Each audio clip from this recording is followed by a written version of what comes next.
ഒരു ആൺകുട്ടിയുടെ ലൈഫിൽ ഏറ്റവും കൂടുതൽ സന്തോഷം അല്ലെങ്കിൽ അഭിമാനം തോന്നുന്ന ഒരു നിമിഷം അതേതാണെന്നറിയോ? നിങ്ങൾ 4 ആള് കൂടുന്ന ഒരു സ്ഥലത്ത് കൂടി, അപ്പൊ അവിടെ കൂടിയ കുറച്ച് മുതിർന്ന ആൾക്കാര് നിങ്ങൾ നോക്കുന്നുണ്ട്, ഇങ്ങനെ എവിടെയോ നല്ല കണ്ടുപരിചയമുണ്ട്. ഈ അവന്റെ മകനല്ലേ ഈ നല്ലൊരു മനുഷ്യനെ ഇരുന്നിട്ട വാപ്പാ.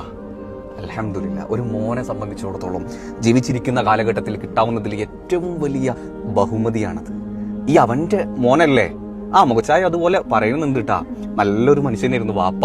പിന്നെ എന്താ അതിന്റെ അപ്പുറം വേണ്ടത്? ഏറ്റവും വലിയ മോട്ടിവേഷൻ, നമ്മുടെ മുന്നിലുള്ള ഏറ്റവും വലിയ റോൾ മോഡൽ. സ്വാഭാവികമായിട്ടും നമ്മൾ എവിടെയെങ്കിലൊക്കെ ഇതേപോലെ കൂടുന്ന സമയത്ത്, കല്യാണങ്ങളിലോ അതുപോലെ ഏതെങ്കിലുമൊക്കെ ഒരു സ്ഥലത്ത് നമ്മൾ കൂടുമ്പോൾ ചിലപ്പോൾ നമ്മുടെ മുഖച്ചായം കണ്ടിട്ട് പറയും, ആ ഈ അപ്പുറത്തെ വടക്കിലെ അവന്റെ മകനല്ലേ, ആ അതേപോലെ തന്നെ മുഖച്ചായ ഉണ്ട് കേട്ടോ, നല്ലൊരു മനുഷ്യനായിരുന്നു വാപ്പ. ഒരു ആൺകുട്ടി ജീവിച്ചിരിക്കുന്ന സമയത്ത് അവനക്ക് കിട്ടാവുന്ന ഏറ്റവും വലിയ ഒരു ബഹുമതി അതാണ്.